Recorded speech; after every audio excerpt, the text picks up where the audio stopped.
Sorry. Oh iya, anaknya ya. Iya. Dan kepada para hamba-hamba Tuhan yang sudah ada di sini, kita bersuka cita ya bersama teman-teman, rekan-rekan Sekina, keluarga Sekina di tempat ini. Hari ini kita merayakan penyertaan Tuhan atas keluarga Sekina yang ke-15 tahun. Boleh berikan tepuk tangan yang bagi Tuhan.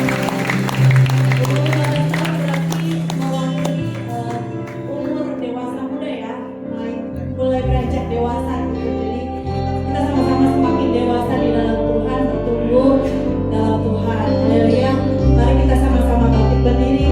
Kita menaikkan syukur kita malam hari ini, katakan Bapa, Engkau sungguh baik, sangat baik bagi kami.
Haleluya Yesus. Terima kasih Tuhan. Terima kasih Tuhan Yesus. Terima kasih Tuhan. Buat hari ini, buat malam ini Tuhan.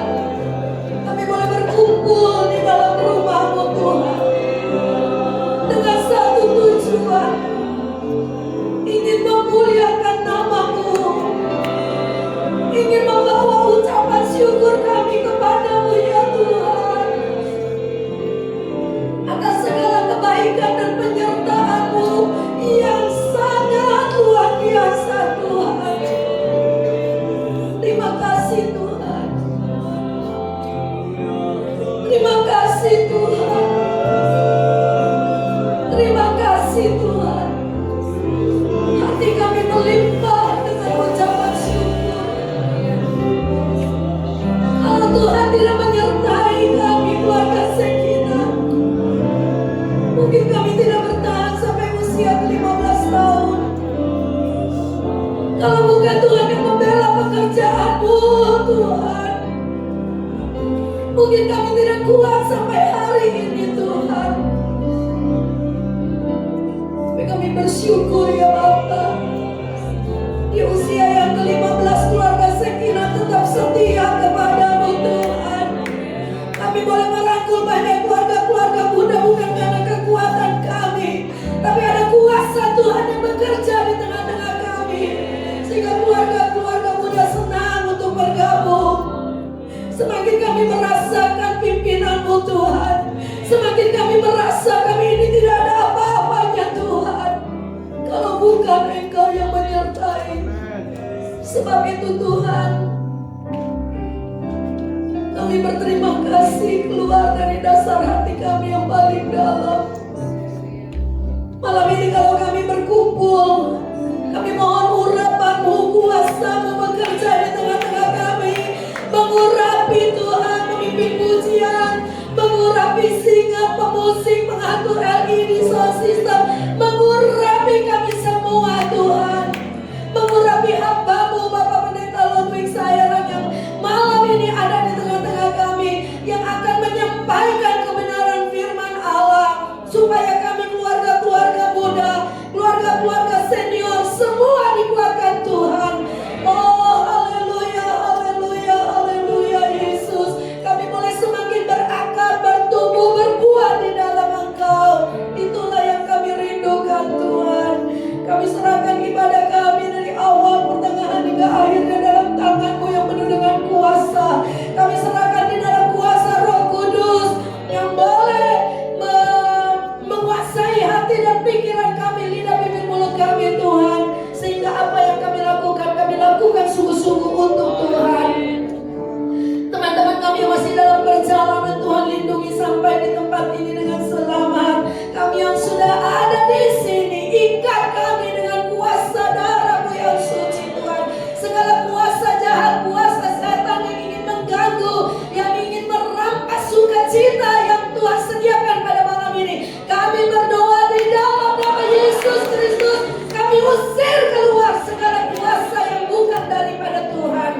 Biar hanya Roh Kudus yang melayang-layang di tengah-tengah kami, menguasai seluruh kehidupan kami. Terima kasih Tuhan, kami mau memuji bagi nama-Mu, kami mau meninggikan nama-Mu. Terima kasih Bapa, kami buka ibadah pada malam ini hanya di dalam nama Tuhan Yesus Kristus yang menjadi juru selamat kami yang hidup. Haleluya, haleluya, amin. Silakan duduk. Selamat datang kepada Bapak Pendeta Ludwig Sairang dengan anaknya Ibu, dan juga para hamba Tuhan dan keluarga Sekinah semuanya, maupun keluarga-keluarga senior yang boleh bersama kita di sini. Mari sama-sama kita merasakan kuasa Allah ya. Puji Tuhan. Mari kita sembah Tuhan lebih lagi Bapak Ibu. Angkat kedua tangan, terima kasih Yesus. Haleluya.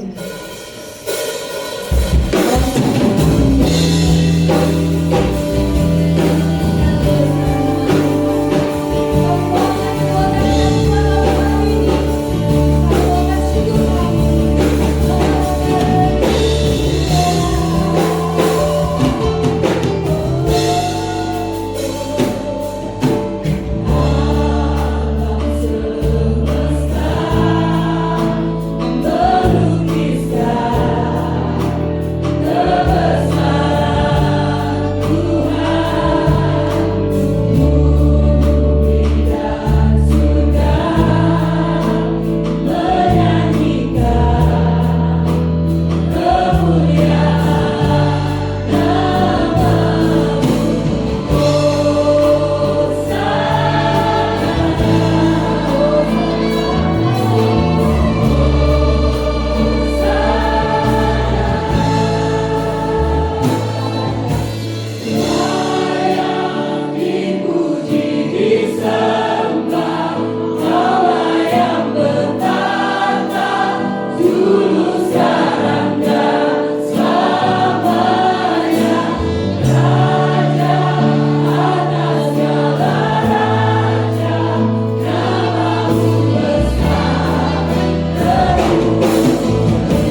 bisa kami lakukan hanya memuji. Hanya menyembah, kami berterima kasih.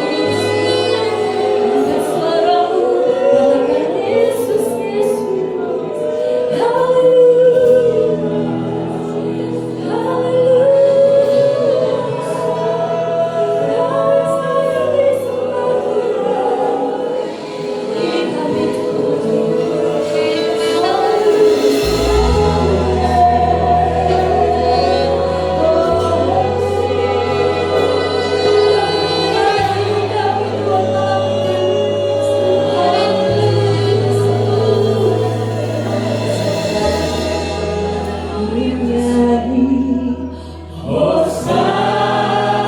bagi Raja yang duduk di tahta, bagi Rajaku yang duduk di tahta, aku muliakan dan kuagungkan, Kau layak disembah.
Kita diberi kuasa, amin.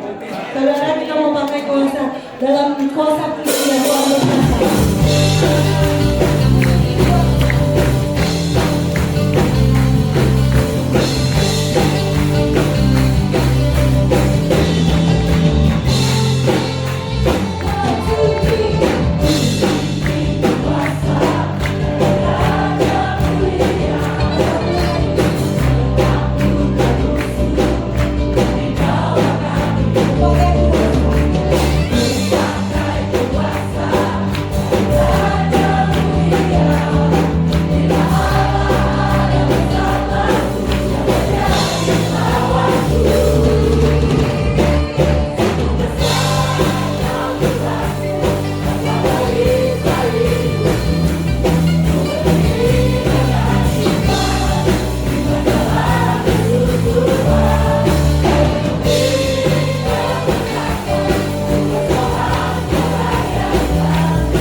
Udah keringetan? Udah?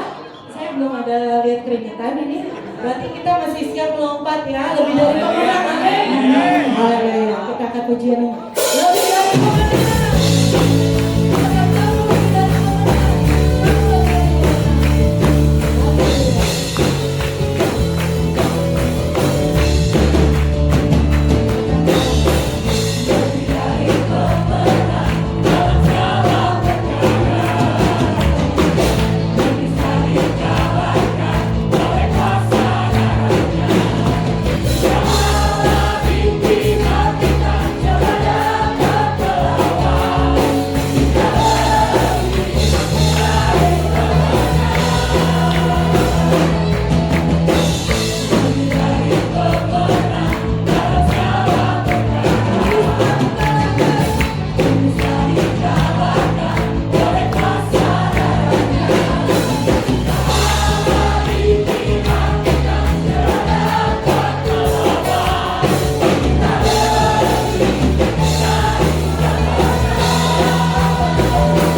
Waktu dan tempat kami persilakan. Selamat ya ulang tahun untuk yang ke-15 untuk keluarga ya Pelgap Sekina. Doa kami ya keluarga Sekina semakin maju ya, dalam iman dan semakin bertumbuh ya, dan juga berbuah. Yang sudah setia semakin setia.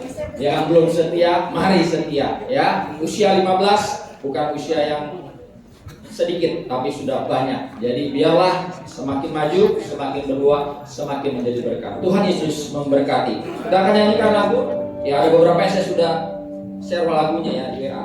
Tapi ada yang kontak-kontak yang nggak dapat ke saya, jadi mohon maaf. Jadi tinggal ya di depan. Ya, mari kita akan nyanyikan lagu pujian ini.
Surgawi, kami bersyukur Engkau luar biasa, Engkau ajaib dan Engkau baik di dalam kehidupan kami. Kami bersyukur karena kami sangat percaya Engkau ada bersama dengan kami. Dan saat ini Tuhan, di tengah-tengah ibadah kami akan memberi korban persembahan.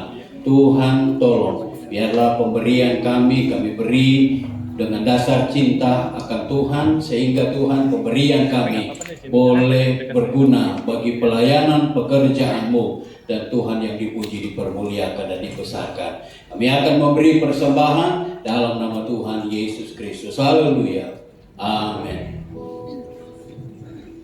Begitu besar kasih Allah kita. Mari kita berpujian ini sambil menaikkan syukur kita. Mari kita katakan, begitu besar kasih Allah pada kita.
Saya kalau begini jadi ingat Ko Freddy ya, jadi jogetnya Ko Freddy.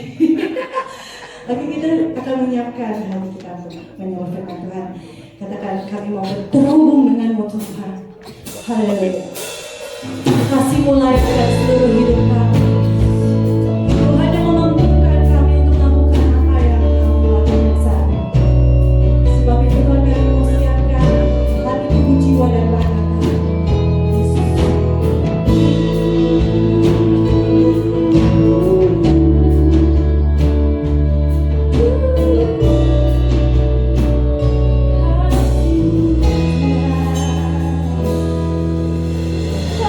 kasih-Mu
Kembali kami juga mau mendengar kebenaran firman Allah.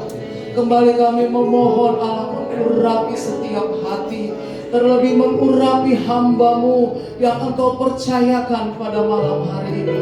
Kami buka tanah hati kami, isilah kami dengan benih yang daripada Tuhan, sehingga hati kami, hidup kami berkenan dan berbuah-buah di hadapan Tuhan. Kami terima firman Allah, dalam nama Yesus kami sudah berdoa. Haleluya. Amin. Yuk semua bilang haleluya. Sekali lagi haleluya. Kita tepuk tangan buat kebaikan Tuhan. Tuhan, saya percaya semua kita di sini bersuka cita. Amin. Kita bersuka cita karena kita bisa memuji Tuhan, menikmati hadirat Tuhan. Kita bersuka cita karena kita sudah diundang oleh Shekinah. Betul, Shekinah, pelayanan keluarga muda, ya. Dan saya yakin ada banyak hal yang membuat kita bersuka cita, tapi yang pasti kita bersuka cita karena malam hari ini kita boleh mendengarkan suara Tuhan. Mari kita buka Alkitab bersama-sama dengan saya. Saudara yang membawa Alkitab bisa membuka Alkitab, yang membawa Alkitab bisa membuka Alkitabnya.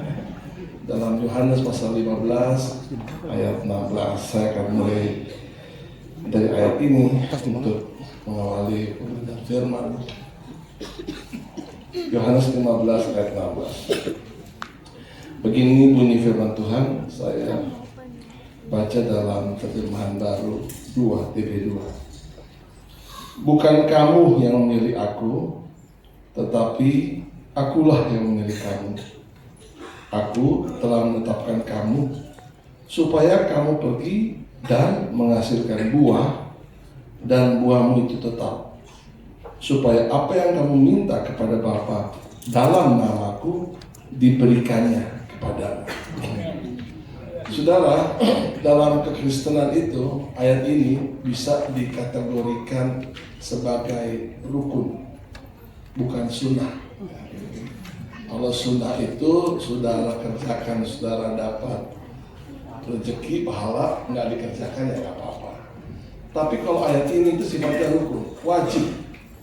Ayat ini menegaskan bahwa bukan saudara yang memilih Tuhan, tetapi Tuhanlah yang memilih saudara dengan tujuan untuk menghasilkan buah dan terus-menerus berbuah.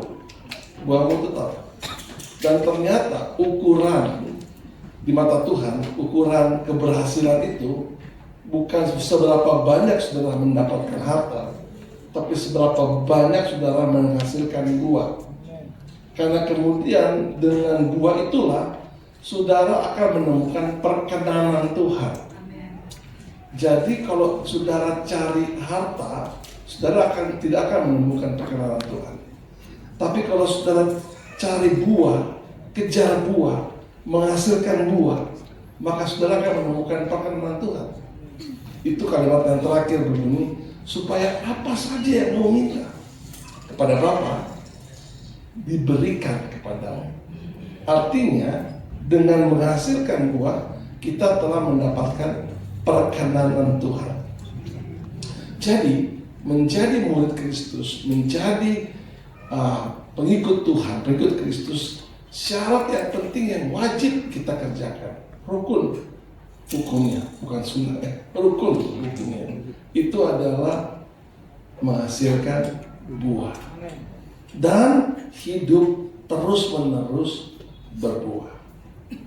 Sampai di poin ini saudara, tentu tidak mudah bagaimana kita bisa berbuah, karena gambaran atau figuratif, kalimat figuratif yang dipakai oleh Tuhan tentang Kristen itu harus berbuah, membuat kita harus berimajinasi bahwa kalau buah itu akan dihasilkan, tidak bisa lepas dari prosesnya. Ya. Kita lihat sejenak Matius pasal 13 ayat 8. Matius 13 ayat 8. Begini bunyi firman Tuhan, Matius 13 ayat 8. Benih-benih lainnya, ini saya pakai TB2 ya, atau sebentar saya pakai ini. Tetapi Matius 13 ayat 8, sebentar.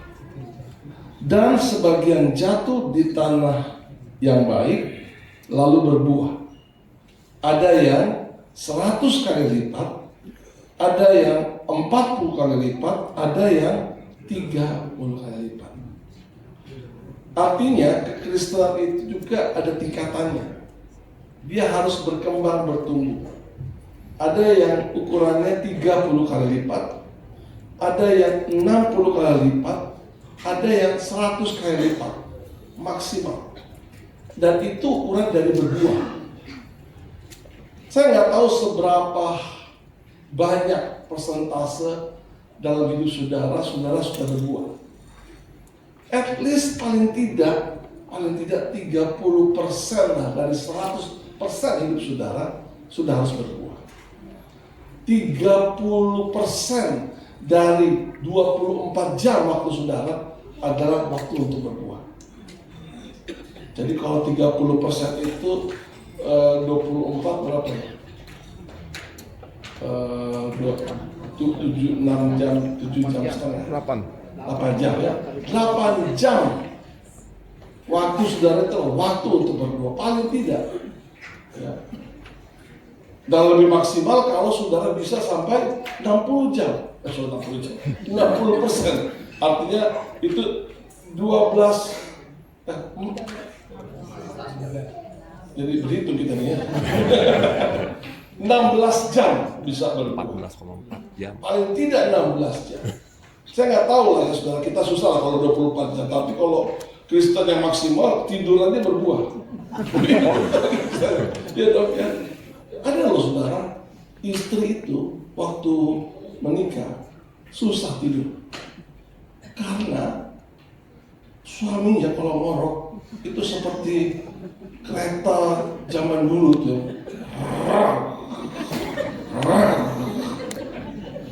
Tapi ketika waktu berjalan, istri yang sama itu sekarang susah tidur kalau nggak dengar suara suami. Itu suara yang itu menjadi sebuah harmonisasi yang indah untuk tidur. Nah itu Kristen saudara, tidur saja bisa berbuah. Kalau sudah 24 jam lah ya. Tapi kalau kita cuma 100% lah ya. Ya kita lihatlah yang 16 jam. 16 jam waktu saudara beraktivitas. Berapa banyak 16 jam itu saudara berbuah. Jangan sampai 16 jam itu sudah pasti 6 jam badminton. Bukan di sini. Ini di Jawa Barat saudara ya. Banyak di Jawa Barat tuh ya. 6 jam waktu setiap hari. Ada yang rutin, nggak bisa enggak. 6 sampai 7 jam itu ya. Kalau dulu kan tanya, bagaimana di mana? Bagaimana di mana? Di lapangan. Lagi badminton gitu ya. Hari ini saudara, Tuhan ingin mengingatkan kita kembali. Kita itu punya tanggung jawab untuk berbuah. Ya, entah itu hamba Tuhan ataupun siapapun.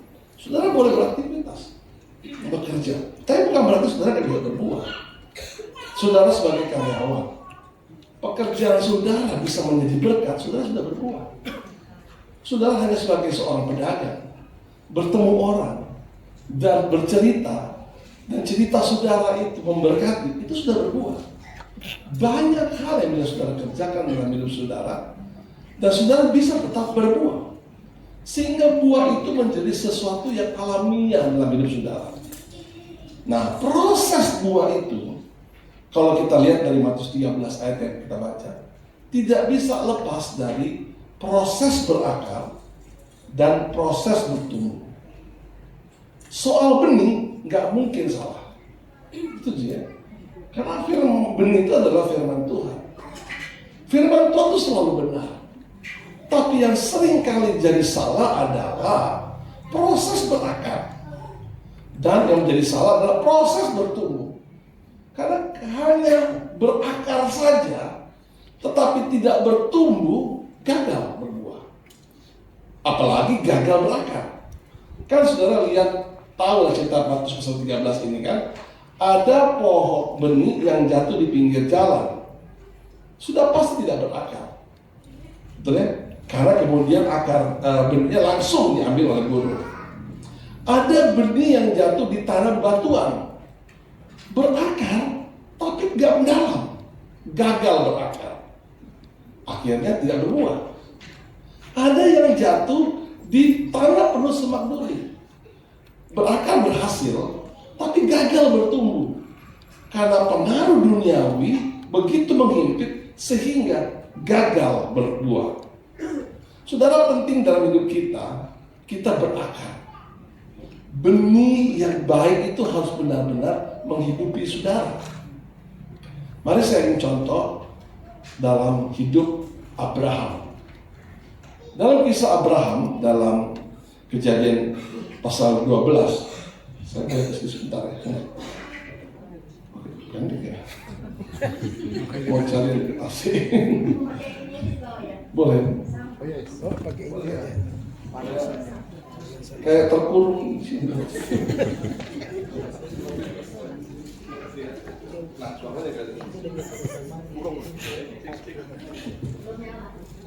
Cek, oke.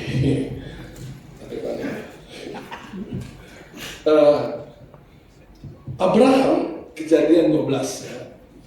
Ayat 1, Tuhan datang kepada Abraham. Dan Tuhan bilang di sini sama Abraham, tinggalkan sanak keluarga, pergi ke suatu tempat yang akan kutunjukkan kepadamu. Abraham menerima firman Tuhan. Tidak ada referensi yang menjelaskan bagaimana keadaan Abraham sebelum menerima firman Tuhan. Dalam Alkitab, saudara cari bagaimana sih kehidupan Abraham sebelum mendengar firman Tuhan, sebelum Kejadian 12 itu nggak ada. Tapi kalau kita lihat keadaan Abraham tinggal di Kasdim, di daerah Babel, dapat dipastikan Abraham bergaul dalam ruang lingkup penyembah-penyembah berhala. Bisa jadi Abraham salah satu penyembah berhala. Tetapi ketika dia mendapat firman, tinggalkan suasana keluargamu, pergi ke suatu tempat yang akan kutunjukkan kepadamu. Benih itu, firman itu diterima dan terus berakar dalam diri Abraham dan Sarah. Itu sebab dia terima firman, terima benih dan berakar. Sejak saat itu Abraham hidupnya digerakkan oleh firman yang sudah berakar. Karena kemudian ayat 2-nya, aku akan memberkati engkau. Aku akan membuat namamu masyhur. Aku akan menjadikan engkau bangsa yang besar. Begitu kan? Dan olehmu semua kaum di muka bumi mendapat berkat. Aku akan mengutuk engkau aku akan mengutuk orang-orang yang mengutuk engkau, aku memberkati orang yang berkati engkau, dan mengutuk engkau orang-orang yang mengutuk engkau. Ayat 3, dan olehmu semua kaum di muka bumi mendapat berkat. Firman itu, benih itu benar-benar berakar dalam diri Abraham. Kenapa saya bilang benar-benar berakar? Karena terbukti kalau sudah baca ayat 4, setelah Abraham mendengar firman, menerima kebenaran, menerima firman, Abraham langsung tinggalkan Kasdim, tinggalkan sanak keluarga, dan mulai melakukan sebuah perjalanan. Itu ayat 4, saudara. Dan saat itu Abraham sudah berumur 75 tahun. Bukan muda lagi. Ini udah nggak bisa. Mungkin kalau hari ini nggak bisa masuk di Sekina ya Bu ya. Udah 75, opa-opa. Dan Sarah udah 65. Dan mereka mulai bergerak. Itu yang saya bilang, mereka berakar. Dan apa yang dilakukan oleh Abraham itu dengan cepat sudah, kalau saudara baca umpamanya ayat 4, pasal 14 saja, ya, pasal 14 saja Abraham sudah diberkati. Karena kemudian Abraham harus memisahkan diri dengan Lot. Karena terlalu banyak berkatnya nih. Terlalu banyak. Kita pasal 13 Abraham terlalu banyak. Kalau kamu kan aku ke kiri, kalau kamu ke selatan, aku ke utara. Pilih aja. Dan Lot memilih Sodom dan Gomora. Berpisahlah mereka. Pasal 14, Kedorlaomer memimpin 3 kerajaan yang lain, jadi 4. mengalahkan 5 kerajaan. Di dalamnya adalah kerajaan Sodom dan Gomora. Dan Chedorlaomer berhasil mengalahkan 5 kerajaan. Ya. Jadi ini Chedorlaomer itu licik, penipu, ya, provokator, dan jahat Chedorlaomer itu. Ya. Kalau saudara baca pasal 14. Dan sekarang Abraham tertantang untuk melawan Chedorlaomer. Kenapa? Karena salah satu keponakannya yang dia sudah anggap seperti anak ditawan oleh Chedorlaomer. Abraham maju loh saudara, dengan pasukan jumlahnya 318, melawan Chedorlaomer yang sedang menguasai 9 kerajaan. 9 kerajaan melawan satu Abraham dengan 318 orangnya. Dan Chedorlaomer ditaklukkan oleh Abraham. Sehingga dengan seketika Abraham menguasai 9 kerajaan di sekitar itu. Abraham benar-benar mulai menerima hasilnya, buahnya. Karena saat itu juga Abraham menjadi orang, kalau orang yang berhasil menaklukkan kerajaan tertentu, seluruh kerajaan, seluruh kekayaan, bahkan seluruh rakyat menjadi milik yang benar. Abraham menaklukkan 9 kerajaan dan Abraham menjadi pemenang. Sehingga nama Abraham menjadi masyhur, mulai digenapi oleh firman Tuhan. Aku akan membuat namamu masyhur. Aku akan menjadikan engkau bangsa yang besar. Tidak jalan lama, saudara. Abraham sudah menjadi bangsa yang besar. Benar kan? Karena sekarang Abraham menguasai 9 kerajaan. Itu persis seperti yang Tuhan bilang kepada Abraham waktu dia berpisah dengan Lot.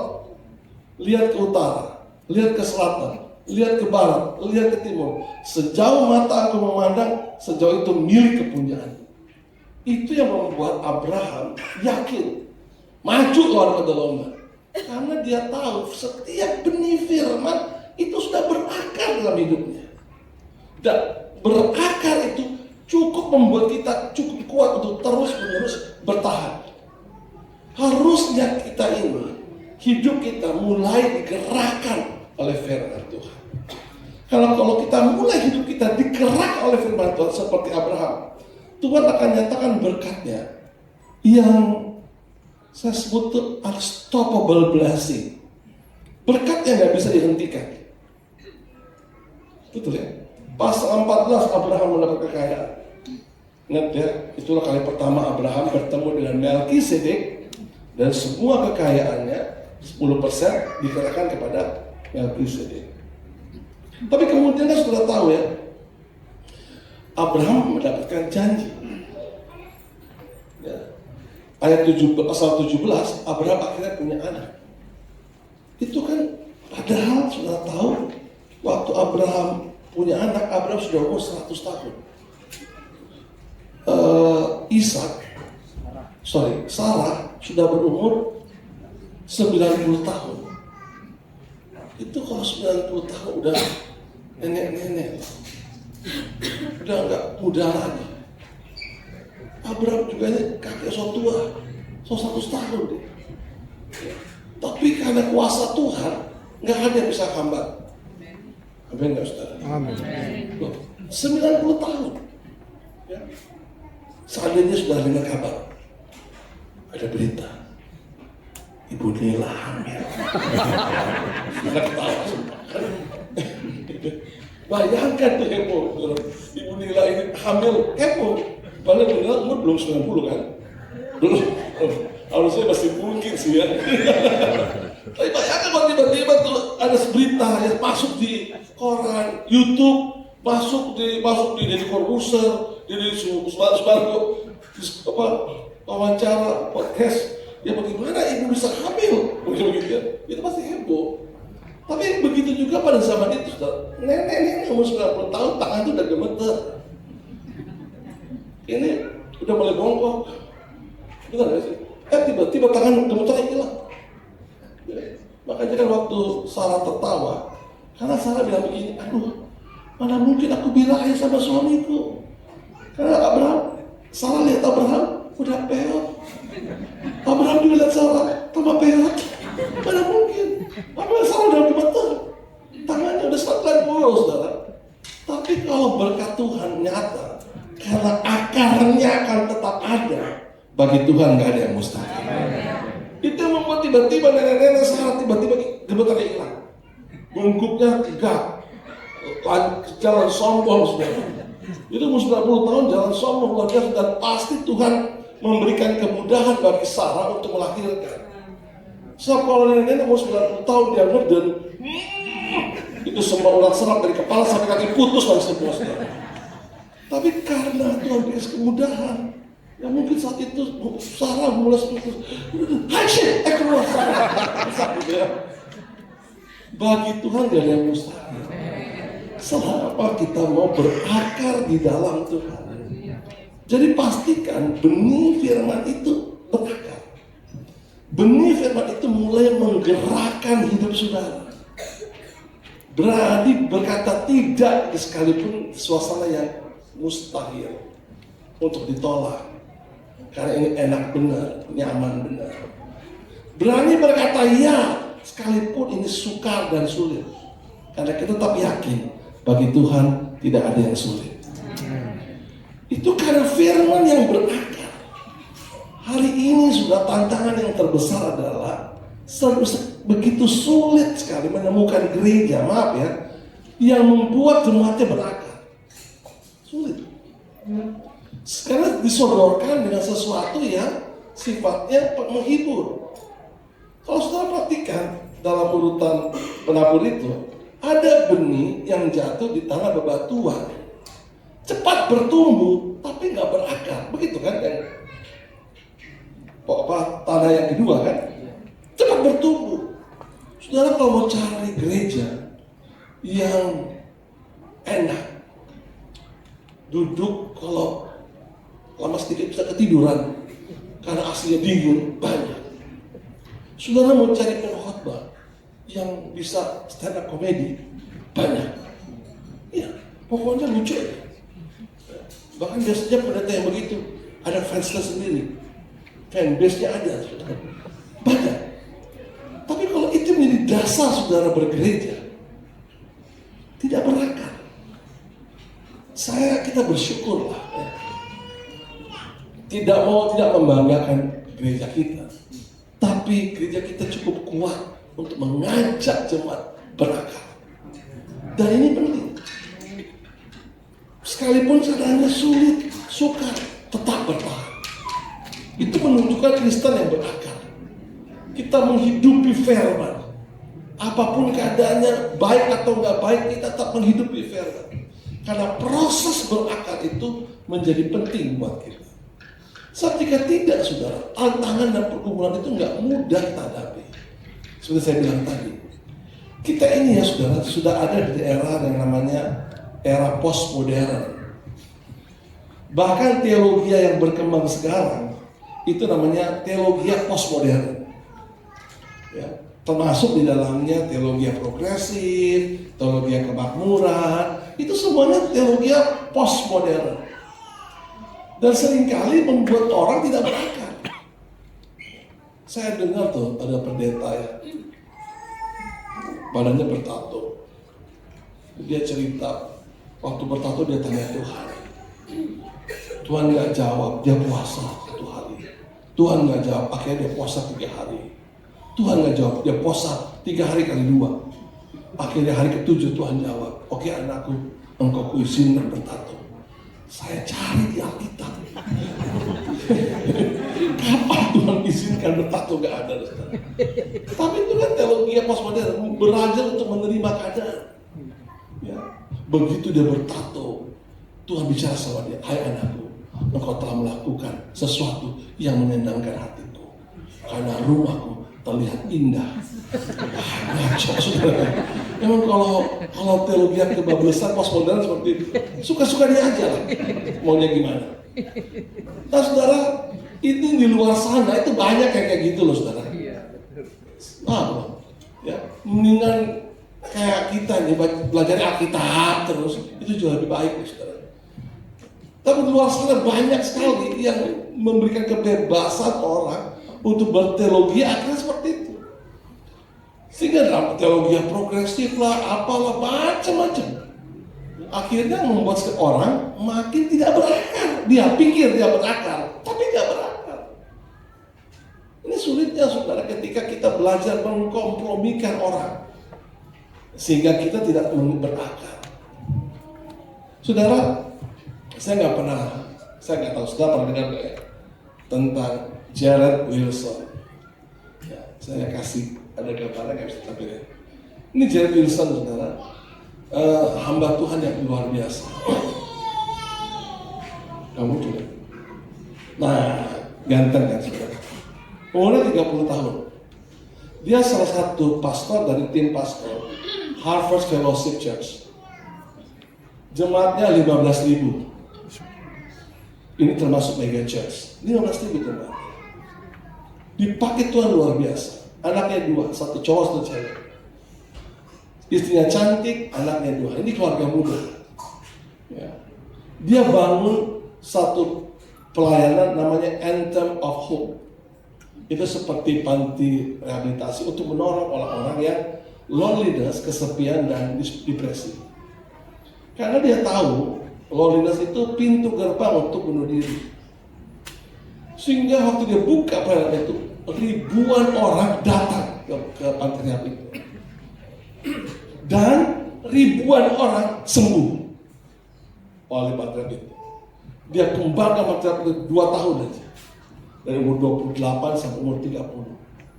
Wow, luar biasa dipakai Tuhan, diberkati Tuhan. Apa enggak pernah ada panti rehab khusus untuk orang menjangkau anak muda, orang-orang muda, keluarga-keluarga muda yang stres, depresi, ya. Karena bisa jadi juga, ya, orang-orang tanpa disadarkan, orang-orang di dalam gereja juga stres, depresi. Cuma kelihatan kalau di gereja kan senyum, ketawa, padahal hati hancur gitu kan. Banyak, tapi di sini enggak. Ini di Jawa Barat. Banyak sekali. Ya. Banyak sekali. Dan begitu banyak gereja tertawa. Luar biasa ini. Jared Wilson. Namun tanggal 9 September 2019, 2 tahun setelah pelayanan Anthem of Hope, dia ditemukan mati bunuh diri. Pastor melayani orang-orang yang depresi dan loneliness. Ada istri cantik, 2 anaknya cantik-cantik, mati bunuh diri. Artinya saudara, hari ini kita nggak bisa menutup mata bahwa tantangan itu nggak mudah kalau kita pikir kita sudah berakar. Ternyata kita belum berakar. Kita pikir kita sudah baik-baik saja. Ternyata bisa jadi kita tidak baik-baik saja. Banyak orang yang bersembunyi, di balik gereja, bangku gereja, di balik panggung gereja. Sebenarnya mereka loneliness, sebenarnya mereka tertekan. Gak ada tempat. Seperti saya katakan tadi, loneliness, kesepian, itu adalah pintu gerbang menuju bunuh diri. Di tengah-tengah ribu keramaian orang, bisa seorang jadi loneliness, kesepian. Karena ini bukan masalah tubuh, ini masalah batin, masalah kesehatan jiwa. Kenapa saya pikir keluarga muda kasih tema berakar? Saya yakin mereka berdoa. Karena ternyata berakar itu menjadi bagian yang penting untuk bisa tetap kita bertahan. Paling tidak tetap bertahan, mengasihi Tuhan, hidup untuk Tuhan, terus hidup berbuah bagi Tuhan. Tepuk tangannya buat Tuhan. Selain proses berakar, yang gak boleh diabaikan adalah proses bertumbuh. Karena apa? Karena kalau sudah perhatikan di Matius 13 ini, tanah yang ketiga, dia bertumbuh di antara semak duri. Ada tekanan, ada situasi yang sulit, ada situasi yang sukar, membuat dia nggak bisa bertahan dan akhirnya mati. Gagal bertumbuh akhirnya gagal berbuah.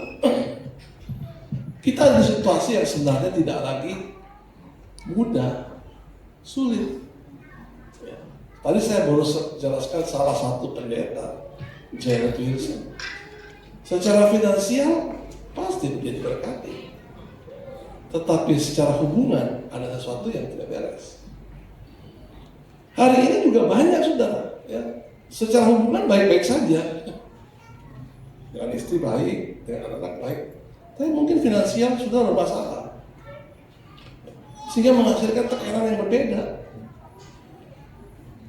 Umpamanya saya buat seminar terbuka dari sekolah kita, itu tentang bahaya dari judol dan pinjol.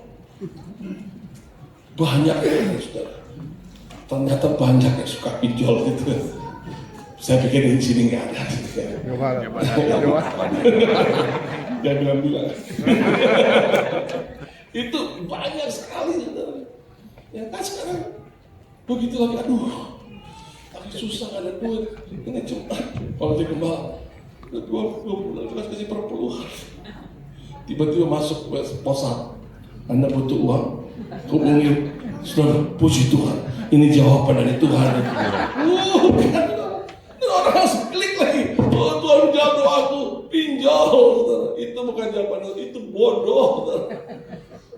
Dan akhirnya terjebak, nggak sedikit. Akhirnya depresi, karena nggak mudah hari ini hidup. Ya.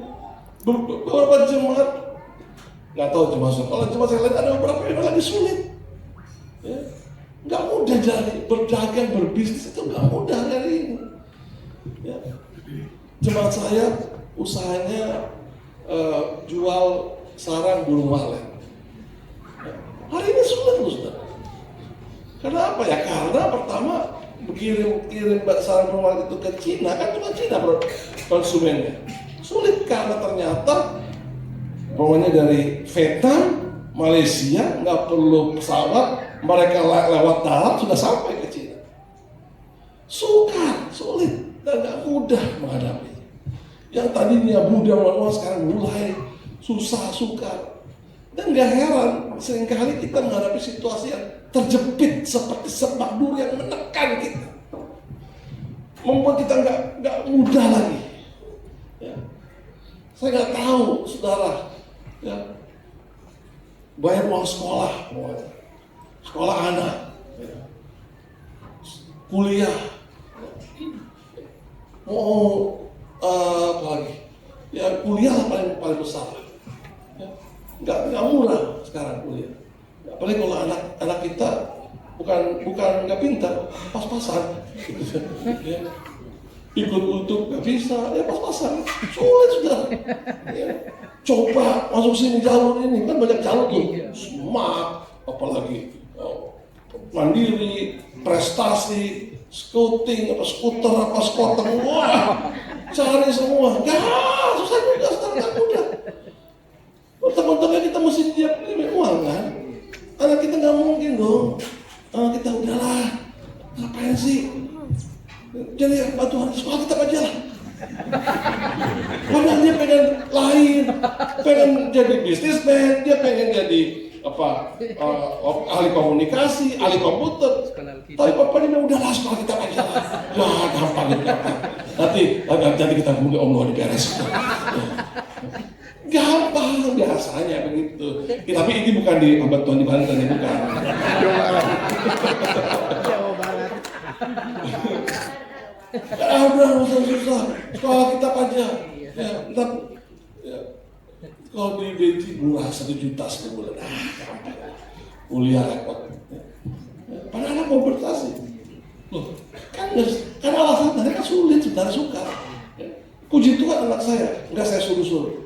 Mau jadi sekolah kita. Kurangin beban sedikit lagi. Ya saya jalan aja. Malah saya udah siap juga kalau dia masuk ke mana pun saya siap. Berdoa. Apapun lipat lutut lagi ya. Loh, anak saya ini 3 saudara. Saya punya ambisi mungkin yang mungkin sebagai orang salah, tapi saya ingin kasih dia mereka itu pendidikan yang terbaik. Makanya saya sekolahkannya di BINUS School yang internasional. Waduh, saudara, pot-potan. Iya, itu berkata tersyuk langsung hilang. Langsung hilang. Kalau udah tahu, waduh, mulai berlutut lagi, lipat lutut. Ya, saya pikir, wah ini kepada kita, tapi ya, waktu lah berjalan. Makanya contoh kalau saya bisa lulus, BINUS. Anak saya kedua juga masih di BINUS, ketiga masih di BINUS. Ya. Saya suruh pindah nggak mau. Ya. Saya udah ujung tetap nggak mau. Nggak boleh buat. Tapi saya mau katakan memang keadaan kita ini nggak mudah, sukar. Saya pikir bukan cuma saya, saudara jemaat juga pasti mengalami hal yang sukar lah. Sulit, nggak mudah hari ini. Dan di tengah-tengah ini kita harus tetap melewati proses bertumbuh ini secara baik. Tetaplah tahu di hati saudara, benih yang pernah berakar itu akan terus hidup selama saudara mempertahankan benih. Dia nggak mungkin salah, dia nggak mungkin keliru, dia pasti bertumbuh. Situasi sukar apapun dalam rumah tanggamu, pasti Tuhan tolong. Nggak mungkin enggak, saudara. Saya ingin tunjukkan saudara, di Arizona University itu dibangun sebuah tempat yang namanya Biosphere. Ini dia, Biosphere, Arizona University. Biosphere ini dibuat satu lingkungan yang perfect. Di sini udaranya sempurna, udara fresh, airnya juga segar, airnya betul-betul air mengalir, sirkulasi ekosistemnya sempurna, nggak ada yang salah. Semua dibuat begitu ditanam, itu pohon cepat sekali bertumbuh, cepat sekali bertumbuh. Ini semua pohon taman, waduh cepat, termasuk pohon kelapa tuh itu langsung bertumbuh cepat. Tapi kemudian setelah mereka bertumbuh, karena aliran airnya sempurna, oksigennya sempurna, sirkulasinya sempurna, ekosistemnya sempurna, semua berjalan dengan baik, pencahayaannya juga sempurna, semuanya sudah sempurna. Tapi tiba-tiba beberapa pohon, khususnya pohon kelapa lah ya, yang dikenal tangguh, mati. Tiba-tiba mati. Jadi para ahli ini mulai melakukan penelitian. Apa sih penyebab pohon kelapa yang mati itu di Biosphere itu? Mereka perhatikan pohon-pohon kelapa yang mereka tanam juga di pinggir pantai. Ini pohon kelapa ini saudara sampai bengkok, sampai tiarap ke tanah, nggak mati-mati. Padahal setiap hari, setiap menit, setiap detik mereka ditimpa angin, badai, gelombang. Kadang-kadang kalau angin pasang, gelombang pasang tinggi itu menutupi semua pohon, kering lagi, angin lagi. Tapi ternyata saudara, menurut hasil penelitian, semakin banyak angin, semakin banyak tantangan, itulah yang membuat pohon tetap hidup. Seperti pohon kelapa ini. Biar orang itu bilang sotak kiki-kiki sampai tapi view sampai di dasar, tapi nggak bisa ngapa-ngapain lagi di bawah tanah, tetap hidup. Sementara pohon kelapa di Biosphere nggak ada angin, apa? Mati, kering, membusuk, mati. Artinya sebenarnya saudara, kalau kita belajar seperti ini, kita harus tahu tantangan, pergumulan, masalah, pencobaan itu baik buat saudara dan saya. 1 Korintus 13, 1 Korintus 10:13 kan bilang, pencobaan yang kamu alami adalah pencobaan yang biasa. Bisa dibuka nggak ya? 1 Korintus 10:13. Ya, 10:13, 1 Korintus 10:13. Nah, pencobaan yang kamu alami ialah pencobaan apa sekarang? Biasa. Sekarang apa? Biasa. Nggak terlalu lebay.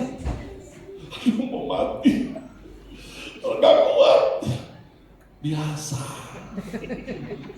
Yang tidak akan pernah melebihi kekuatan manusia. Sebab Allah setia.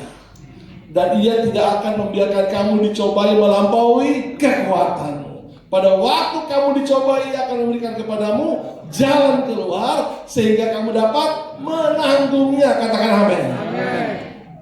Jadi kalau ada jemaat nih, jemaat yang takut ke jemaat yang lain atau nanti takut ke bunyi, Bu, aku gak kuat, stres. Ibu Nila jawab, biasa aja kan.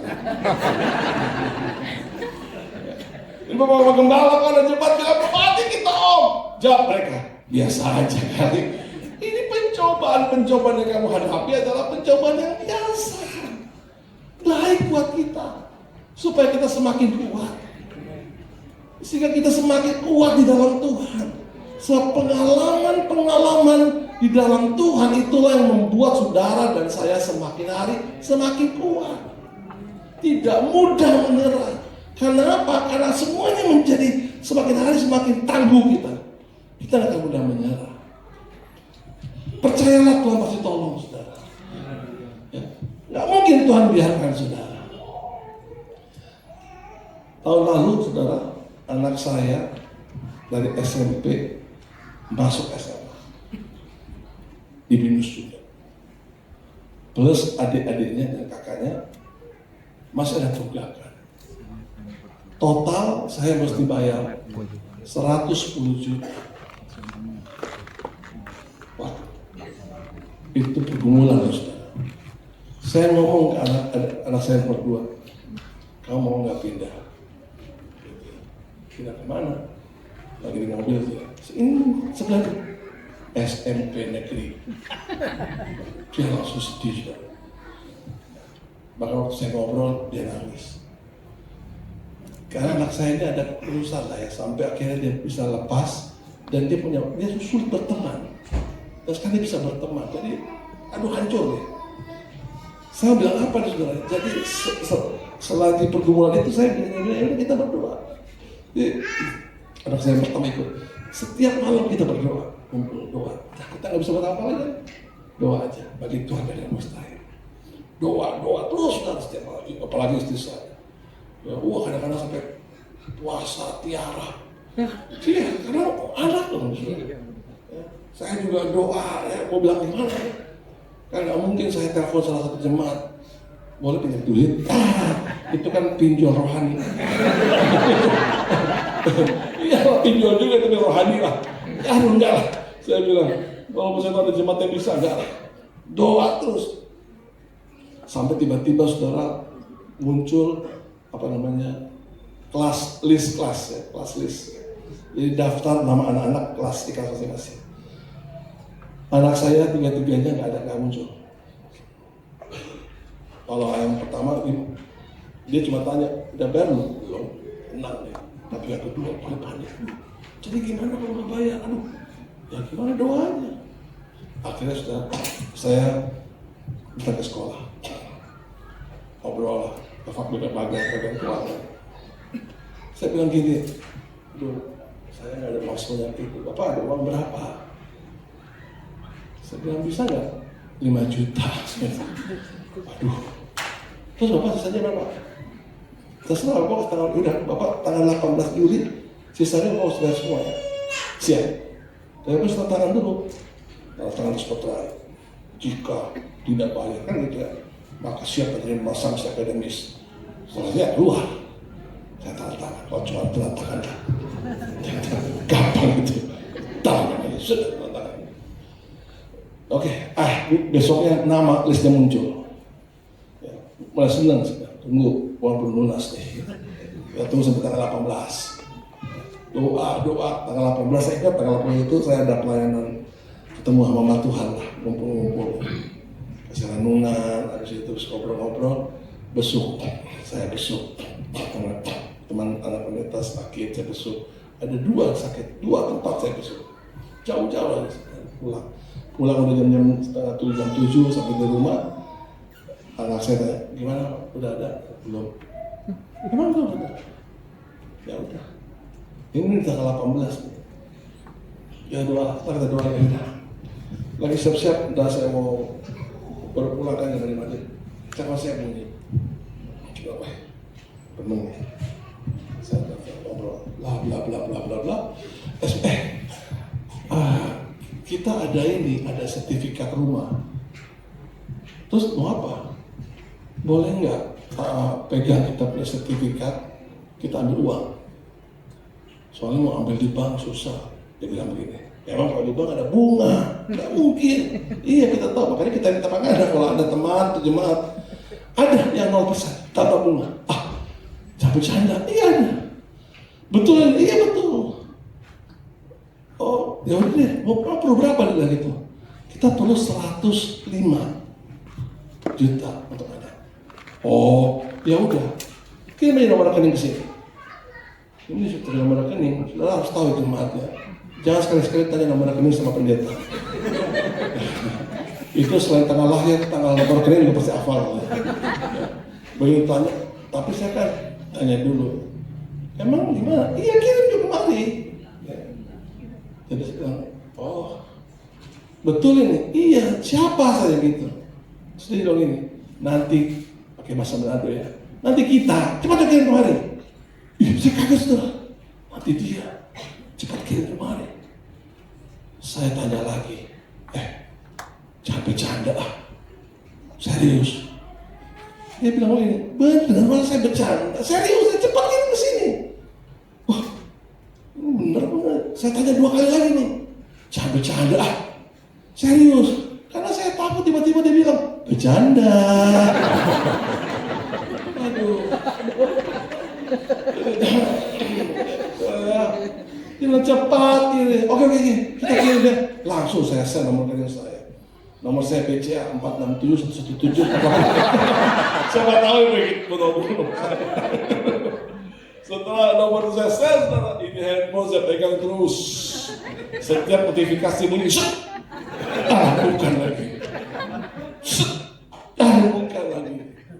Pokoknya pegang terus, Ini betul tanda. Sampai saya berdoa, Tuhan, jam hatinya, cengkeram Roh Kudus, jangan dia berubah dalam nama Yesus. Belum doa lagi dalam. Tiba-tiba masuk notifikasi, saya lihat.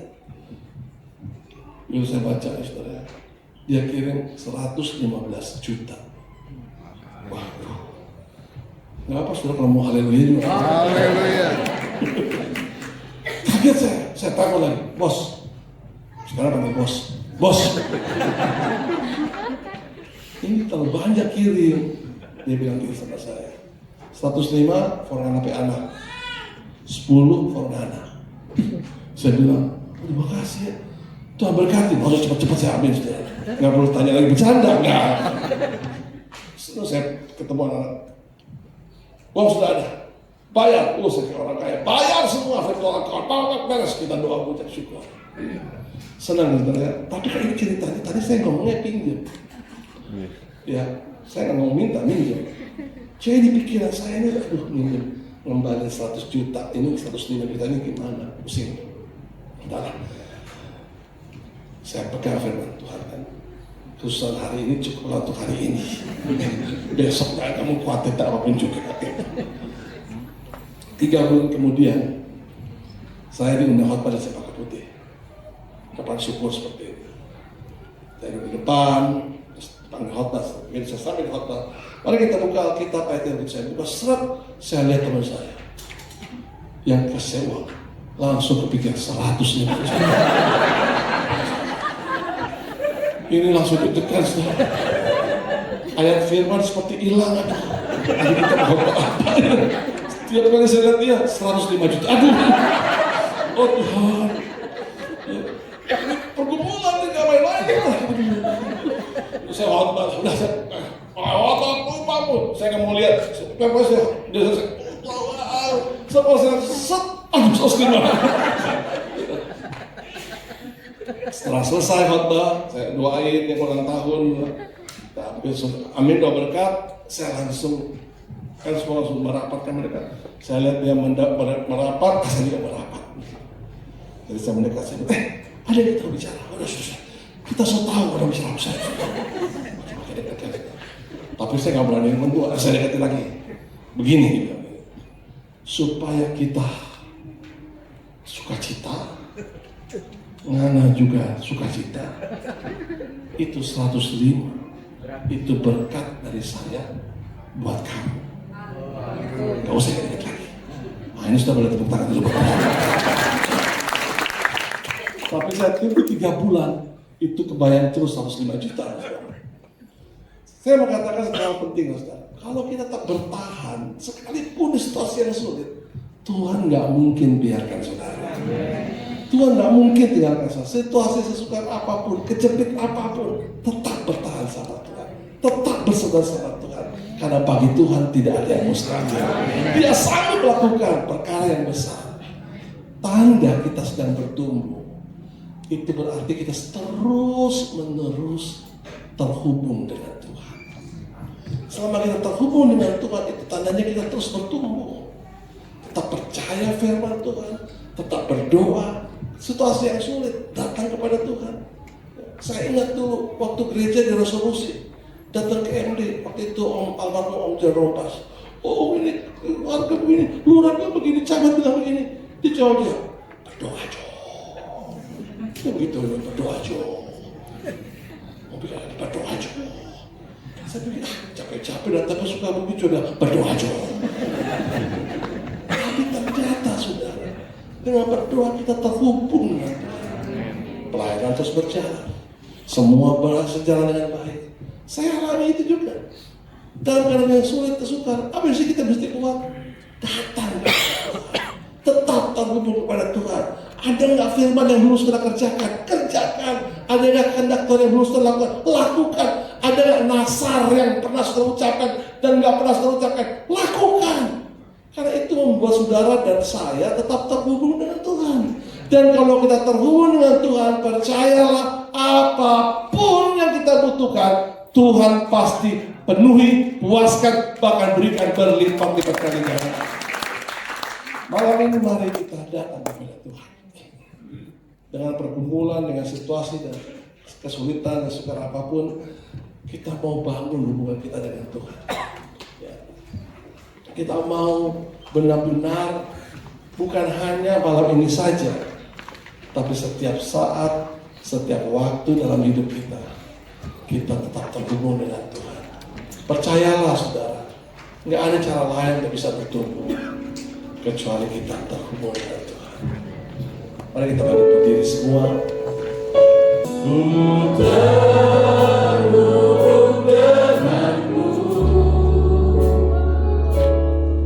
selalu melekati hatimu.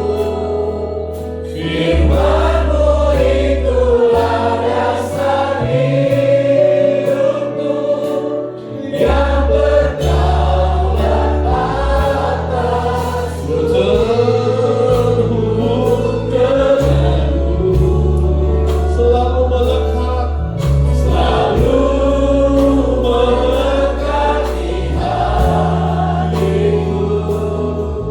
Firman-Mu itulah dasar hidupku yang berdaulat atasku. Sebelum saya serahkan kembali ini, saya ingin berdoa buat saudara secara khusus. Kalau ada di antara saudara yang membutuhkan sesuatu, angkat tangan kananmu dan taruh tangan kirimu di dada. Tuhan, Engkau lihat tangan-tangan yang terangkat sekarang di hadapanmu. Ada sesuatu yang tersimpan di hati mereka. Hari ini kami angkat hati, kami mohon belas kasihan-Mu, kami meminta kuasa-Mu, kasih-Mu nyata atas kami. Mari Kau pegang setiap tangan-tangan yang terangkat sekarang dalam nama Yesus. Kau alirkan kuasa, mujizat, kasih, pertolongan, kesembuhan, pemulihan dalam nama Yesus. Kami percaya hari ini kami terhubung dengan Engkau.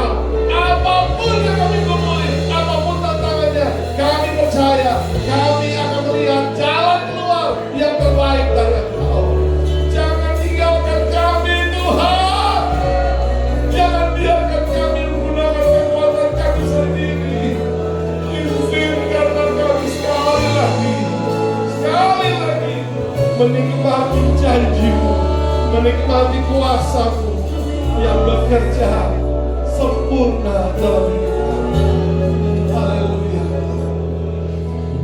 Terhubung denganmu, selalu melekat di hatiku.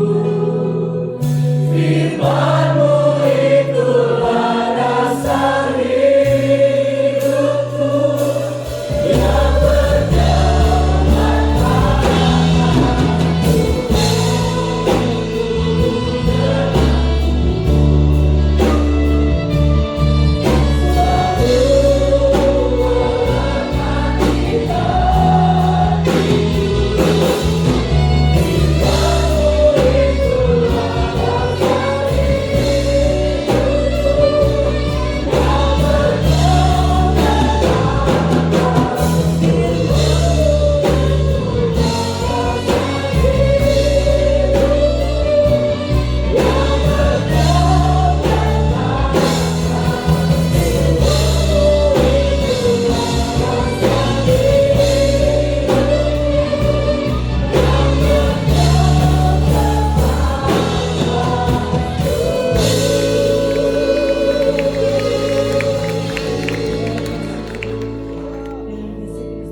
mengucap syukur kepadamu Tuhan.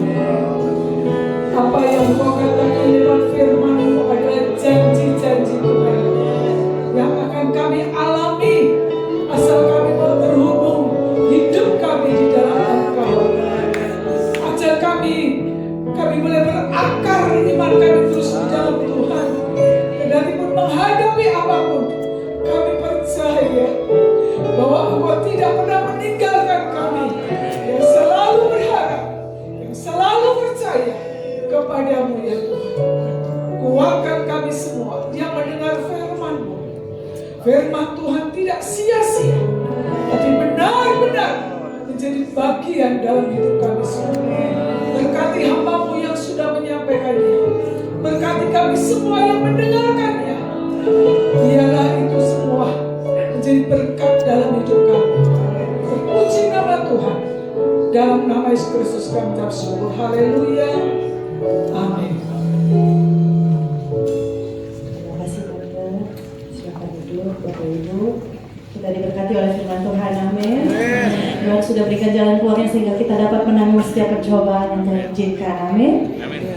Kita akan mempersiapkan persembahan yang kedua untuk pekerjaan Tuhan. Tempat ini dengan kasih Kristus kami undang Ibu Pendeta Yani Wongor untuk memimpin doa persembahan.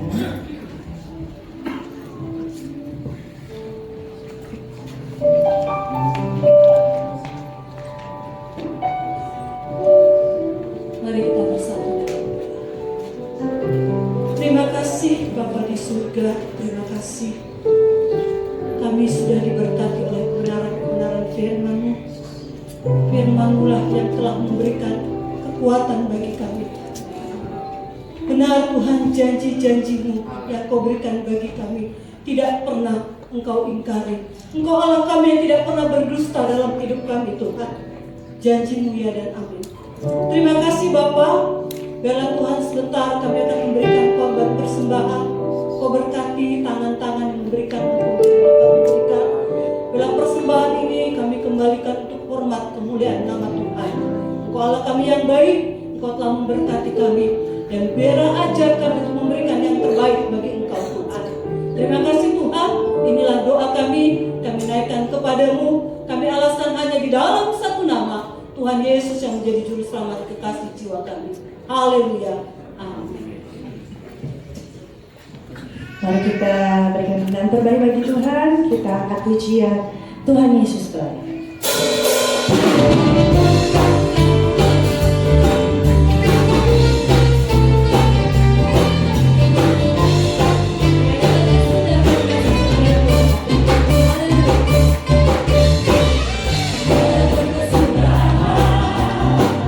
Kasih setia Tuhan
ya. Terima kasih Om, firmannya sangat menguatkan. Nanti kalau kebetulan bantu doa Om ya. Bercanda Om, puji Tuhan anak saya udah lulus sekali besar. Yang kedua tinggal skripsi, jadi saya masih aman lah. Aku punya puisi yang kurangkai dengan sederhana, yang terkumpul dari tangga nada bahagia, terurai yang menjadi sinyal-sinyal suara, getaran telinga yang dirangkum dalam kata-kata. Selamat ulang tahun Sekina yang ke-15. Semoga selalu menjadi berkat bagi banyak orang. Meski banyak menghadapi tantangan dan rintangan, tapi kita bersyukur mempunyai ketua yang selalu memberikan wejangan dan renungan. Terutama kita punya Tuhan Yesus yang selalu memberikan kekuatan, semangat, dan ketenangan. Terima kasih Tuhan Yesus memberkati. Satu lagi pantun. Paling enak minum kopi sama kue donat, dicampur dengan gula halus. Kalau ke gereja harus penuh semangat. Persembahkanlah hidup yang tulus. Mantul.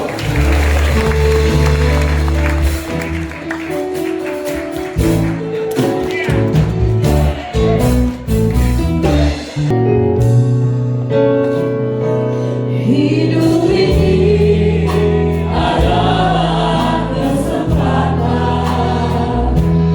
Hidup ini untuk melayani Tuhan. Jangan sia-siakan waktu yang Tuhan beri.